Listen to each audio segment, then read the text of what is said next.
All right, so part two. So I kind of ranted a bit about these guitars and stuff like that. Now in part two, okay, getting into equipment that you buy and you obsessively buy. I'm not an obsessive buyer. I really, like, okay, the last past 2 years since I got my credit card, a very high limit on the credit card. Yeah, I've been a little bit silly with it, but not ridiculous. Like, trust me, the guitars I buy, there's a lot of thought into it. Now, for some people, like tone woods is not a thing. For me, tone woods is a thing. The fingerboards make a difference. Everything adds up. The pickups make a difference. Everything adds up. The problem is like, for example, if you Spectre Studios there, if you watch Glenn there, he did like a 10 guitar shootout to show that there wasn't much of a difference between each guitar, and he was right. But he was basically demoing the same guitar against itself. So if you could put that guitar against that guitar, you don't get that much of a difference in the mix. That you might get a little bit more. This you will get a big difference. The 7 string you will get a big difference. You can hear it. I've A-B'd it. I did a recording yesterday with the flying V and the 7 string. Came out really cool, and especially with the 5 string bass, came out really cool. Um, yeah, the guitar makes a difference. Once you decide on the type of guitar you want, right? You can really narrow things down. It's when people don't know what they want. That's when they end up buying this and buying that. And they're chasing after all kinds of things because they either hear that this is going to fix all your tone problems, or they're going to hear doesn't matter what you use, anything's good enough. And the truth lies somewhere in the middle. Okay. So if you are a thrash metal guy and all you ever do is metal your face off, and all you want is something that's going to tear the paint off the walls and crush skulls and, like eat babies and like just be a thrashy chainsaw, Swedish chainsaw kind of sound, whatever. Just sit there, just the punchiest, thrashiest, anthraxish sounding things, Metallica sounding things that you can get. You want that flying V. There's just the alder body is what's going to give you that punchiness. Yes, it's the tone wood, even with high gain. Alder bodies give you punchiness. They have like a natural kind of sculpted mid with a very bright top end and a lot of punchiness on the low end. If you want really dark and sustainy, you can't beat mahogany, right? Put an ebony fingerboard. That'll give you, again, a little bit more of a sparkle high with a maple neck. It'll give you a sparkle high. So this guitar is very punchy and bright. So you can get the Van Halen sound out of it. You can get the Dave Mustaine sound out of it. If you love the sound of, like, say, Megadeth, you're going to love this, And the pickups have a very high, angry mid to them. Now, if you want to do a lot of clean and a lot of heavy gain, well, this thing's going to lose. Although the guitar sounds good clean, in fact, a lot of Stratocasters are made with Alder bodies because of the incredibly beautiful sound you get out of Alder on the clean. Alder, I think, is one of the best tone woods out there. Yes, even for metal guys. But let's say you're a guy you want like an amazing distortion sound, but you also want an amazing clean sound. Well, that's the Holcomb guitar. That guitar is so clear.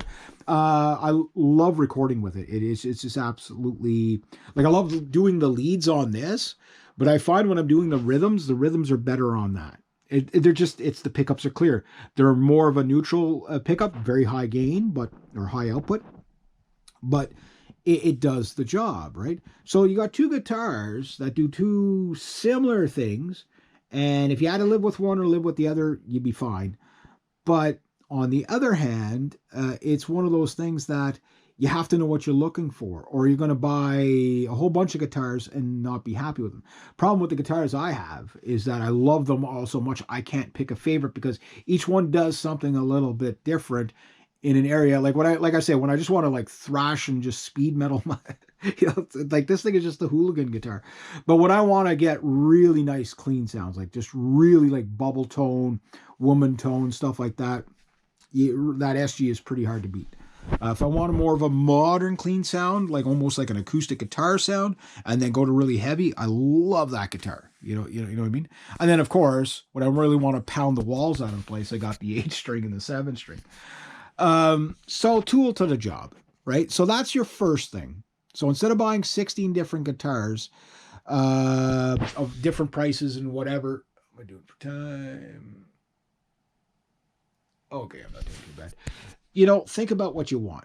Then, your budget. Like for me, on a credit card, I'd rather spend a little more and get exactly what I want than compromise because I'm on too tight of a budget. And I know not everybody can do that. So for me, it is worth it to do a little bit more payments for a little bit longer, because over, like, when you're 16 years old, okay, a $1,600 guitar is all the money in the world. When you're 50, it's $1,600, right? So even if it took you 2 years to pay for it, doesn't matter. It's not going to take me 2 years. Like, I mean, that guitar is almost paid off. And then that one will be, the Holcomb guitars and the bass are that's the last three. Like, I bought the 6-string Holcomb, and then I bought the 7-string like a month later with the bass. And this was just about paid off.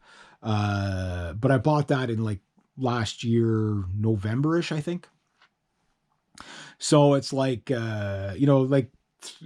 a lot of money in guitars or whatever. Did I need to buy them? No, I didn't need to buy them. But like, if I, let's say, only had one of these guitars. I mean, I've played that guitar, the SG3, for 17 years now.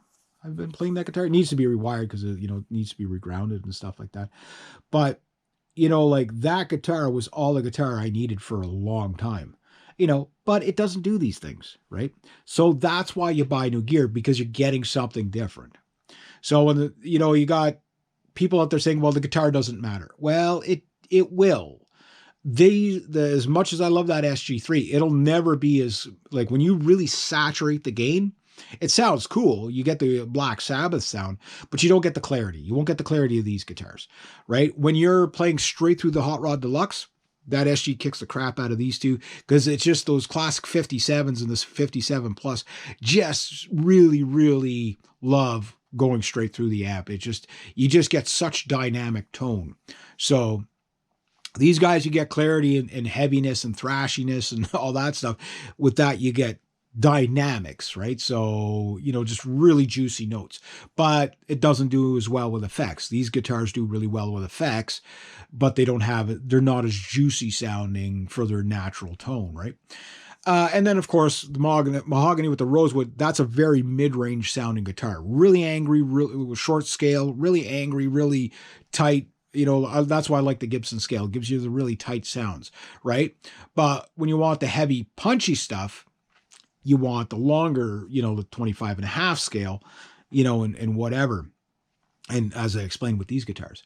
So to me, I know what I'm looking for in a guitar. Hence why most guitars I just leave on the wall, because if you're going to pay $1,600, I'm not saying, you've wasted your money, but I'm saying you can get guitars made out of many things at $1,600, right? And we'll do that in part 3.